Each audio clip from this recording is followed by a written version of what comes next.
Ladies and gentlemen, what's going on? Welcome back to the predictions and breakdowns. Today we have UFC Fight Night. Henry Cejudo taking on Song Yadong on Saturday, the 22nd of February, 2025. We are in Seattle, Washington for this card. It's not too bad. I actually think it's a pretty good card.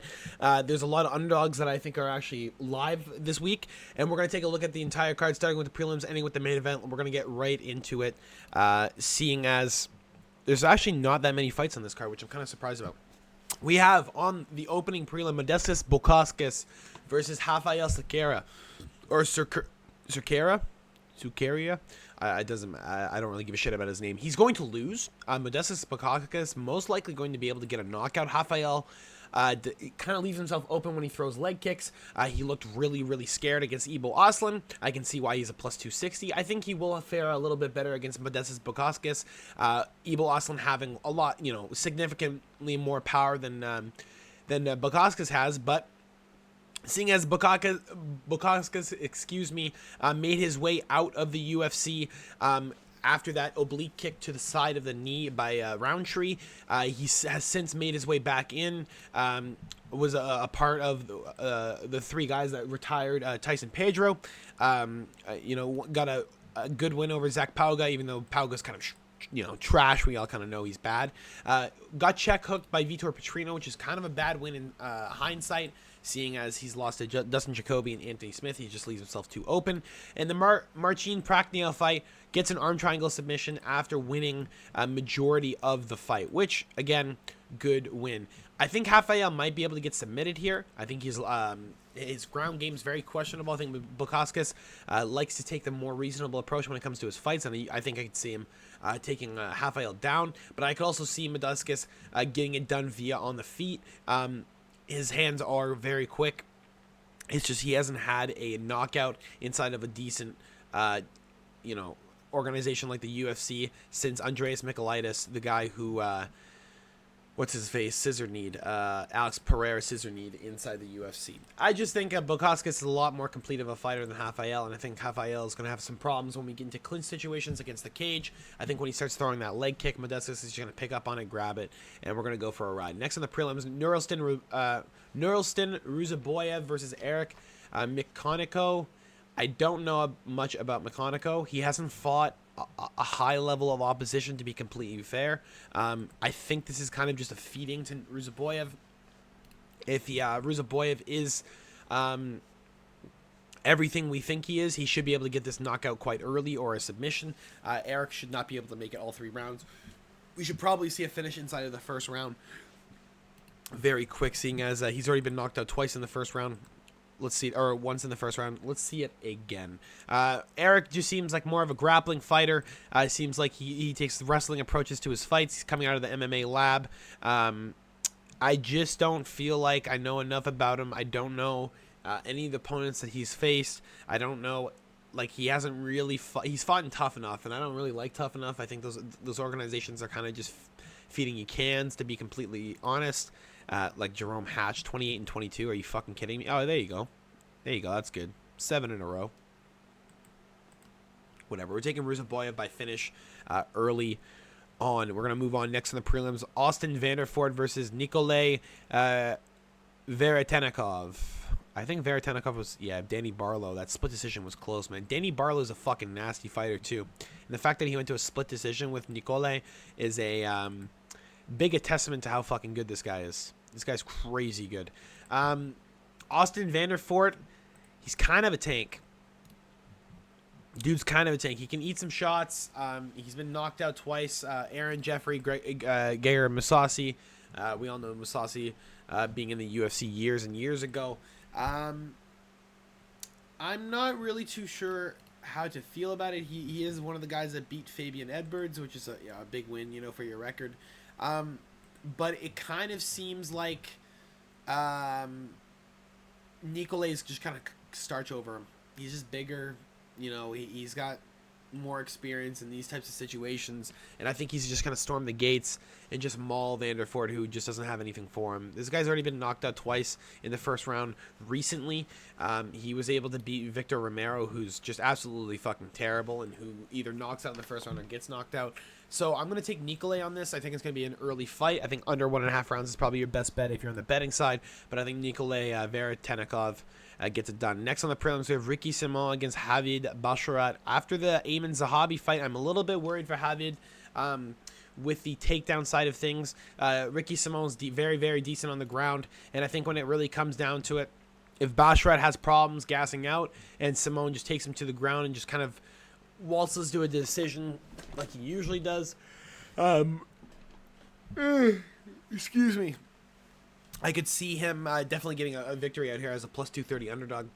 He's longer. He's going to be throwing that jab. He's going to be throwing, lots of feints, looking to take down Javid.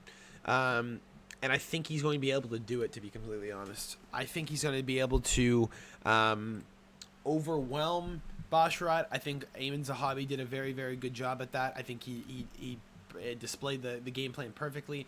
And I like Ricky Simon to get it done. I think Basharat just exposed too much of his weaknesses, and I think Simon's going to be able to capitalize on that, especially after losing 3 in a row.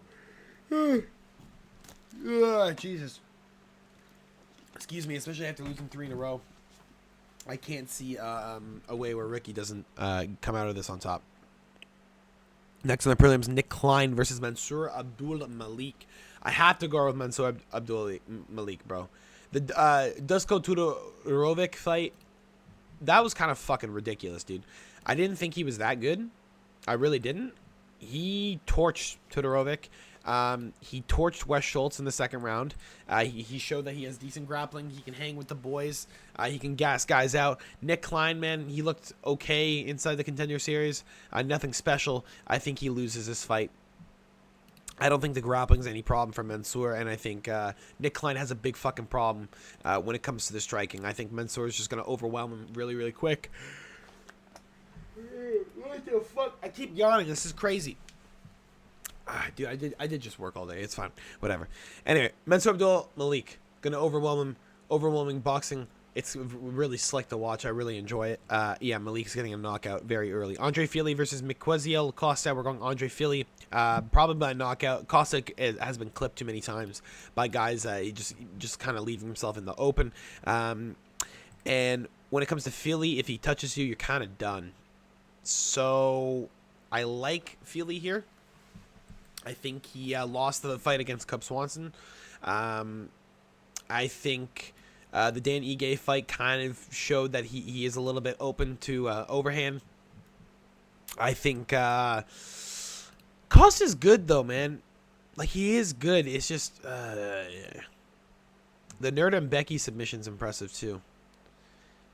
I don't know, man. I just think Andre Fili's too good. I think he's just really, really good. But Costa's had to shoot the box. Fucking 28, young kid. I still like Andre Fili. Maybe I'm just hypnotized by the name, bro. Split decision with Bill Algeo. That's kind of a bad sign, no? Am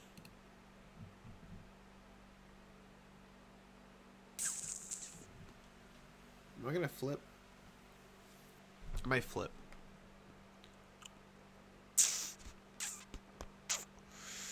No, actually, we're not gonna flip. We're gonna stick with Andre Fili until Costa. If Costa beats Fili, bro, I'll recognize him more than I do right now. I don't think he's that high level. Sorry, I was really thinking about that there. We're gonna go to the highlighted prelim of the evening: Ion Cutelaba versus Ibo Aslan. We're going with Ibo Aslan. I don't give a fuck if Ion has any type of wrestling. Ibo Aslan has different type of power, bro. This guy fucking got a standing knockout over Sakara. Had a long fight with Anton Takralish. The problem. What's his name? The Pleasure Man. Ugh. Creepy ass motherfucker. I think he's out of the UFC, right? Yes, sir. Ion Cutelaba, it just kind of is shit. Low-key is just shit. Like, he's just not good. I thought Ivan Ursulin was going to be able to do something with him and knock him out. Nope. We went to a split decision, which we never see with fucking shit for brains here. Cutelaba. Cutelaba's going to get knocked out. Like, it's just going to happen. Ibo Aslan, early in the fight. We're going to say round 1 knockout. Gets it done. Just overwhelming fucking rights and lefts, and it's over. We're going to start off the main card. Alonzo Menafield versus the Juice Box, Julius Walker. We're going to go with Alonzo Menafield. Dude, he's just a more complete fighter. Like Julius Walker, dude, he's not fought anyone really. Like, he lost 3 times in his amateur partaking. He's beaten a bunch of fucking bums, and now he's taking on Alonzo Menifield, and people are forgetting that Atomic Menifield literally has atomic fucking right hand. Like an atomic right hand. This dude's definitely gonna get a knockout. I want to see it, man. I want to see Alonzo Menifield. He's a very early on contender series guy. He's 37 years of age. I want to see him get one more win. Juicebox does have some long range, man. He might be able to get this fight on the feet, seeing as he might be able to out-jab Menifield, who has a problem with that lead jab. As Matt was kind of exposing that.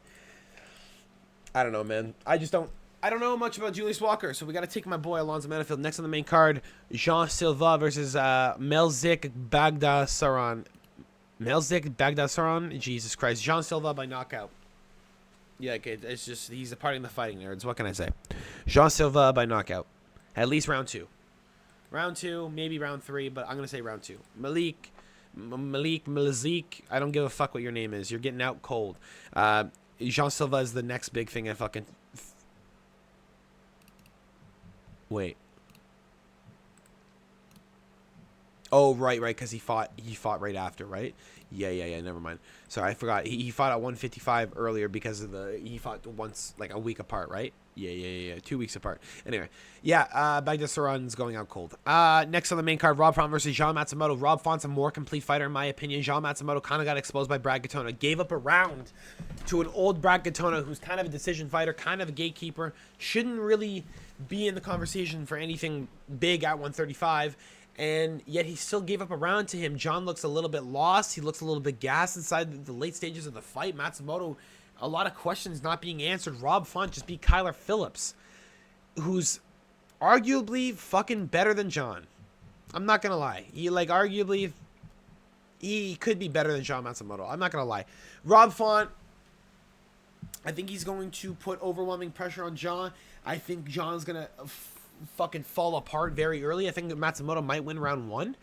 You might see the odds sway in his favor, and then I think Rob Font's going to win the next 2. I just think, dude, he's still championship material. He's still there. He's 37 years of age. He's making one last, sprint at it. As an underdog, I love it. Matsumoto's been exposed too many times. Too much of his game plan has been fucking, it's just wash. It's wash. He took till almost the end of round 2 to get Dan Argueta. And he's supposed to be a fucking, a finisher. He's supposed to be a grappling guy. I don't believe it. Rob Font's going to stuff the shit out of his takedowns, and you're going to watch Matsumoto get pieced up on the feet.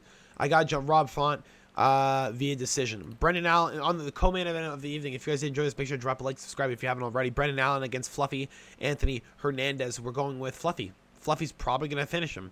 Brendan Allen doesn't really get finished very often. Last time he got finished was probably by, Chris Curtis, and before that was probably Strickland, right? Yep. Strickland knocked him out as well. Both inside round 2, both within 20 seconds of each other.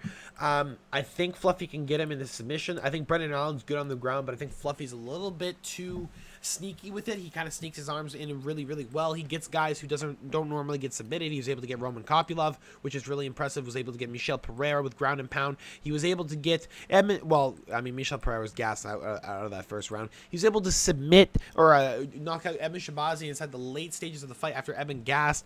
Very smart fighter, and I like Fluffy here. Even though Brendan Allen is decent, he did beat Nasruddin Imavov, which in hindsight, just knocked out Izzy. So that's a huge, oh no, he lost. Sorry, excuse me. He just recently beat Chris Curtis, right? Because Curtis's leg gave out in the last round. That one I actually don't agree with. I thought Chris won that fight. Never mind. He should be on a 2-loss streak. Yeah, Fluffy all the way. Just a better fighter, better hands than Allen. And when it comes to the grappling, there won't be a contest. They're too similar. So I think Fluffy overtakes him via points or submission. We got main event of the evening, Henry C versus Cejudo, versus Song Yadong. We're going Henry Cejudo. The grappling is going to be too much for him, for Song Yadong. We're going 5 rounds. Henry does 5 rounds in his fucking sleep. Song Yadong has not been on a 5-round fight in a long time.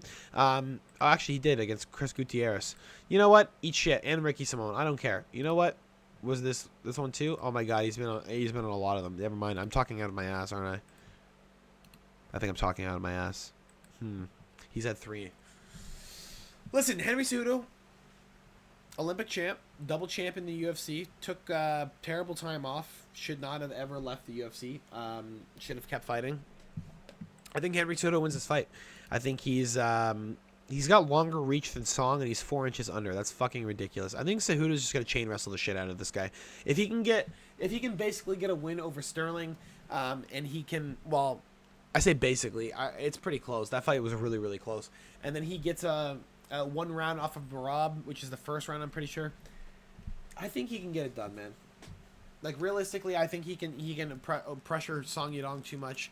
And I think, like, Petr Yan being able to decision him, being able to mix in the grappling and the striking. Petr Yan's really, really nasty in the boxing, which is, you know, very fair. But I think Henry Cejudo is going to be able to do work. I think he's going to be able to put in the effort it takes to put Song Yadong in that deep water spot where he's gassed and he doesn't have much left. When he's just winging punches, especially at 27 years of age. I don't think he's had a deep fight like that with a high-level grappler like Henry Cejudo. That's all I got for you guys today. Hope you guys did enjoy. Again, make sure to drop a like and subscribe if you haven't already. I'll be talking to you guys tomorrow with the betting talk for this fight card. Like I said, 3 videos in a row this week. We didn't post on Tuesday just because I was doing stuff for Family Day on Monday. We have a public holiday. But I did keep my promise. We're going to be also uploading tomorrow. We'll probably upload the day after my reaction and breakdown. And we'll see on Sunday. I think I'm going to take the reactions from the stream and post them on my own. Anyway, that's all I got for you guys today. Hope you guys enjoy. I'll talk to you later. Peace.